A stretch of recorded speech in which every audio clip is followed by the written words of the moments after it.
Les vraies voix Sud Radio, 17h-20h, Philippe David, Cécile de Ménibus.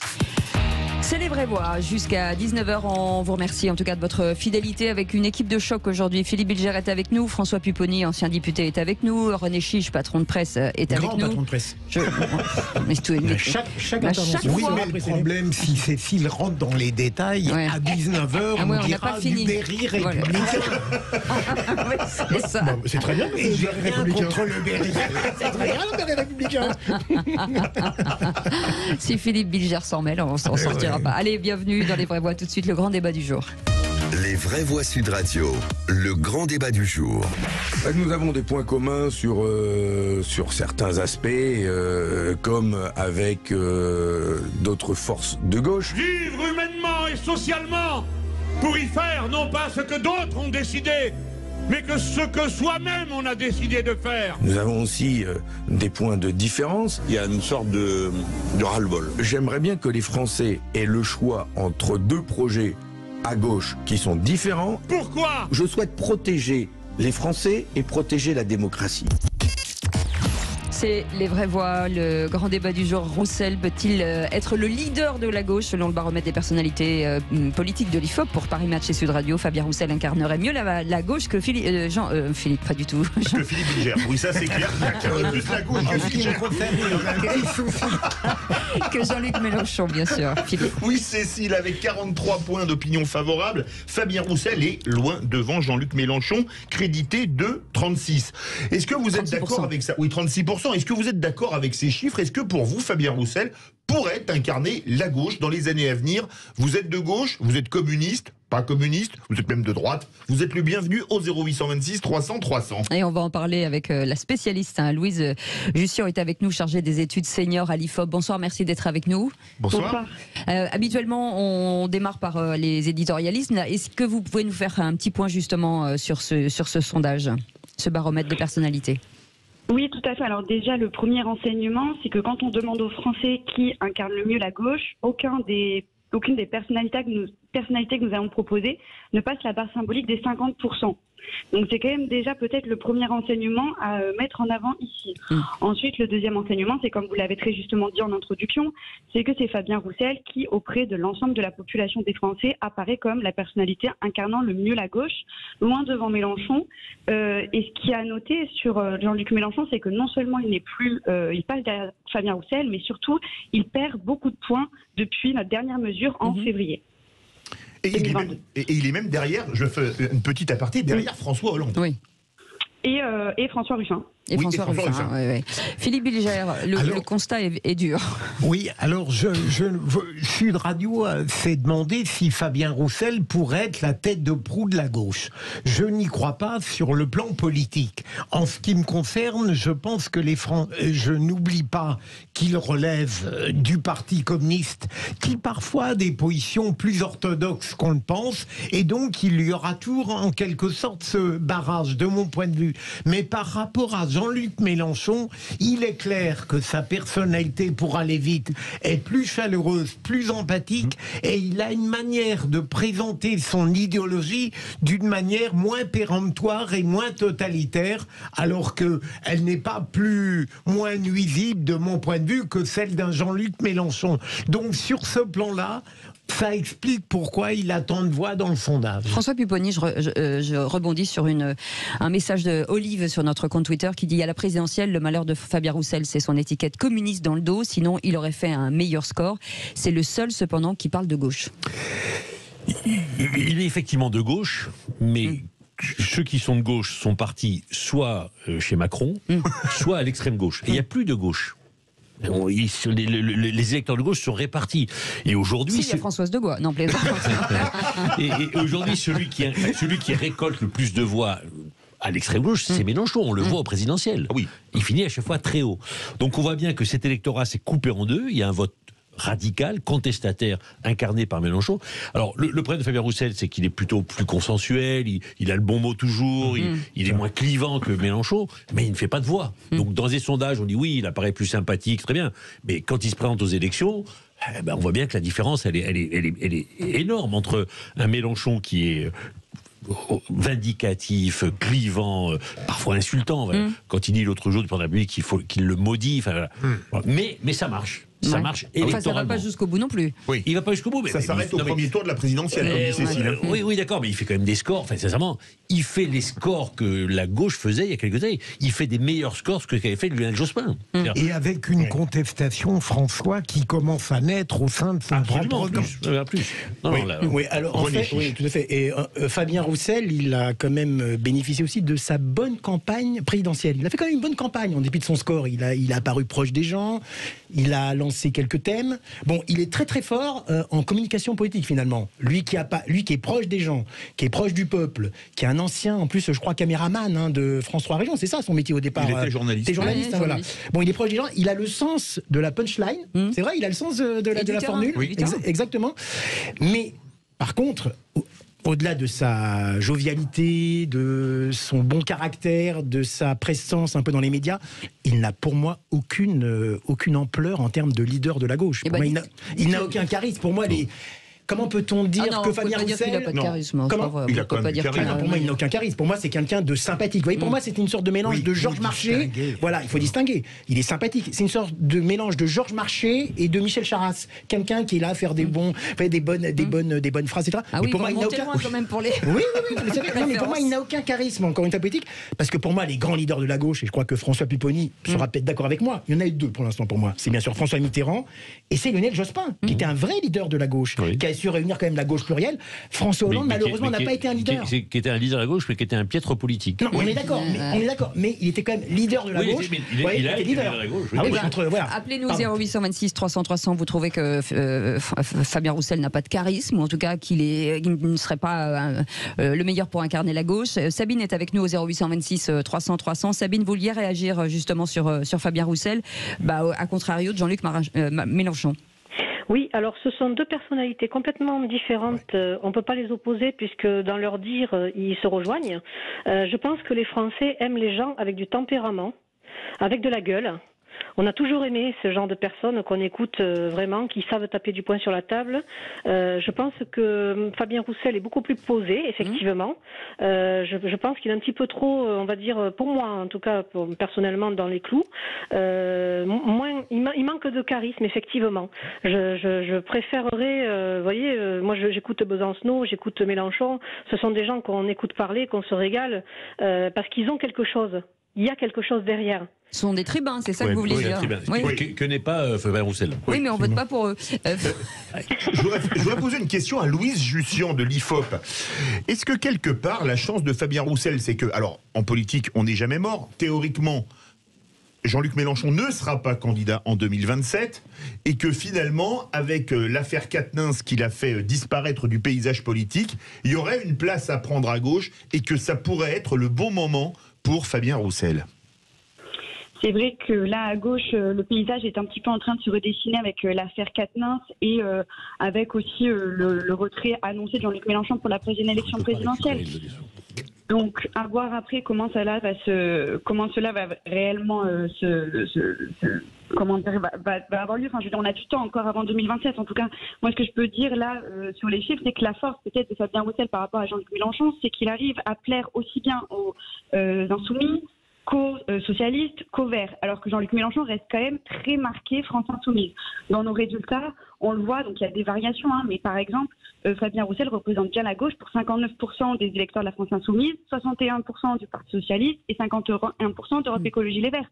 Alors que Jean-Luc Mélenchon, il puise vraiment, il a une base très solide au sein de la France Insoumise. 85% des sympathisants pensent qu'il incarne bien la gauche, mais quand on regarde au sein du Parti Socialiste ou d'Europe Écologie Les Verts, on est à 43-56%. Donc dans cette dynamique NUPES qui est actuellement, même si la NUPES reste quand même une alliance fragile, c'est aussi un élément qu'on peut prendre en compte pour faire un petit peu l'arbitrage entre les deux.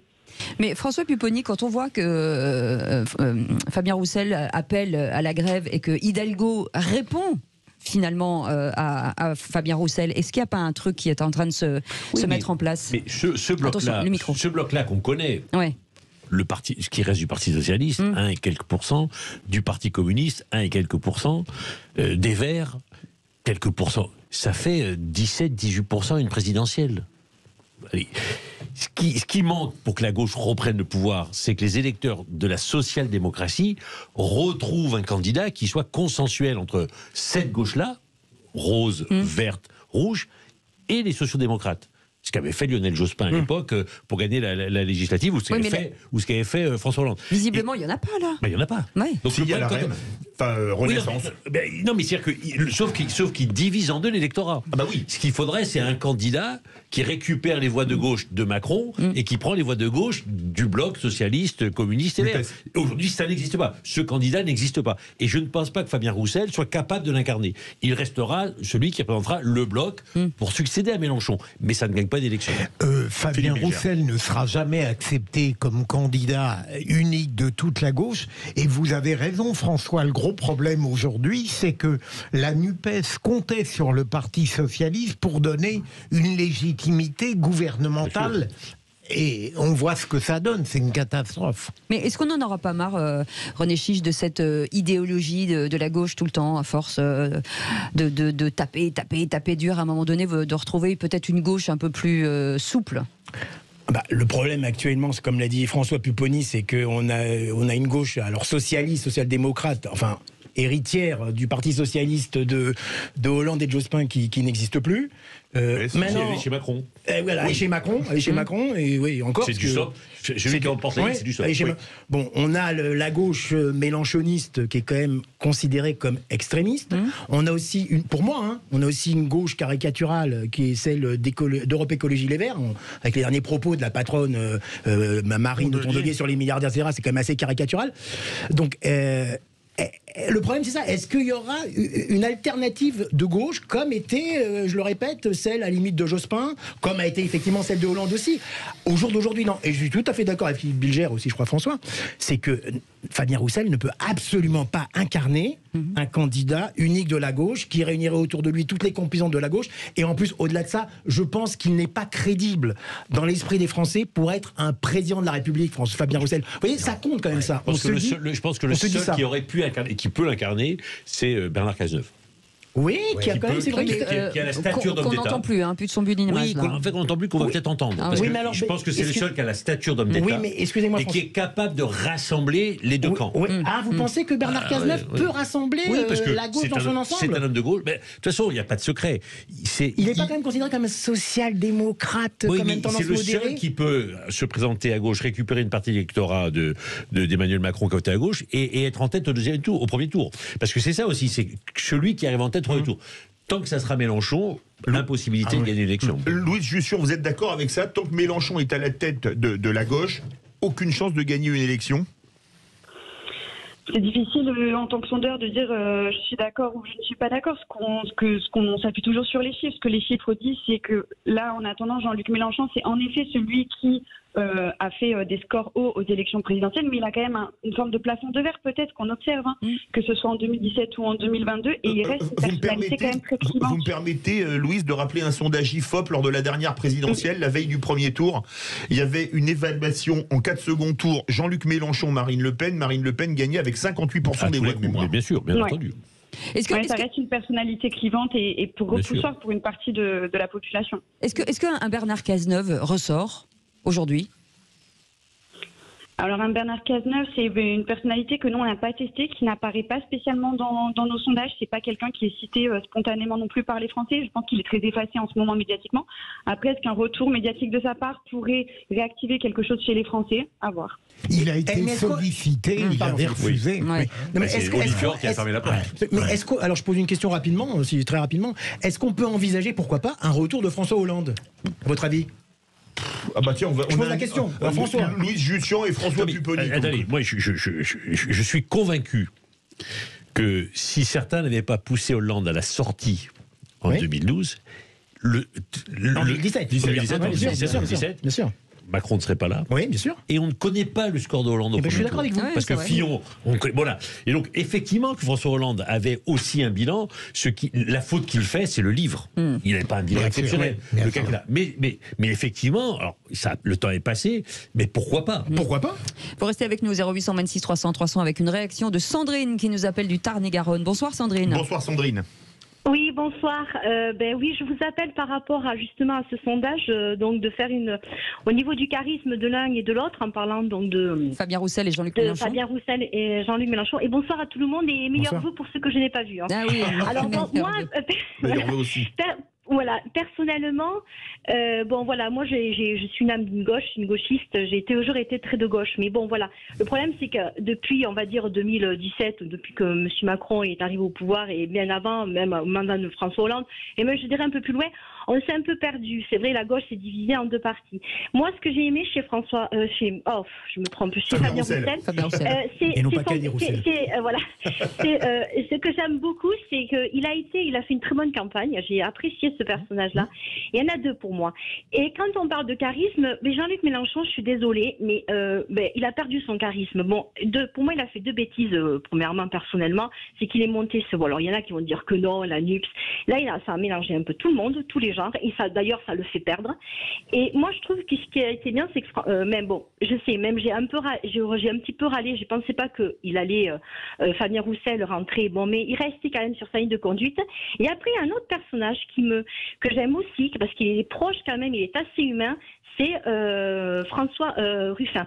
On en parlait qui justement, je ne sais plus. Et parce que ce sont des personnes qui vont parler au peuple. C'est idiot, la population, avec des mots simples, des mots vrais, avec une certaine valeur et une conduite. Ce qu'on a besoin un peu, comme on dit, parce que moi des fois ça m'arrive de donner des cours dans un LEP que j'apprécie beaucoup. Enfin, je suis agricultrice, mais je donne des cours dans un lycée agricole. Voilà. Et donc, ce qui se passe, on disait, on a besoin des fois, les jeunes ont besoin de cadres. Et j'aime bien parce qu'ils ont une ligne de conduite qui nous plaise.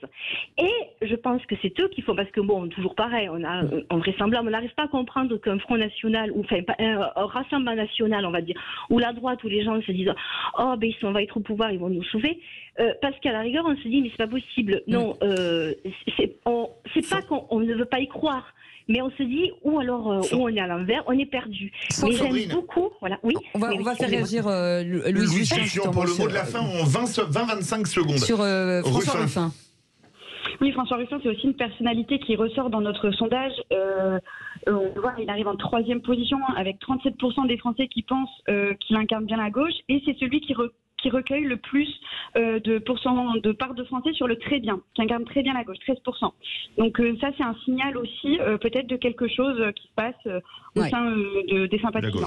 Merci beaucoup Louise Justin d'avoir été avec nous, chargée d'études senior chez l'IFOP. Vous restez avec nous, avec Philippe Bilger, avec François Pupponi, avec René Chiche dans un instant, et avec Sabine, notre 4e voix, qui va devoir choisir entre ces 3 hurluberlus. Vous restez avec nous, c'est le vrai voix. À tout de suite.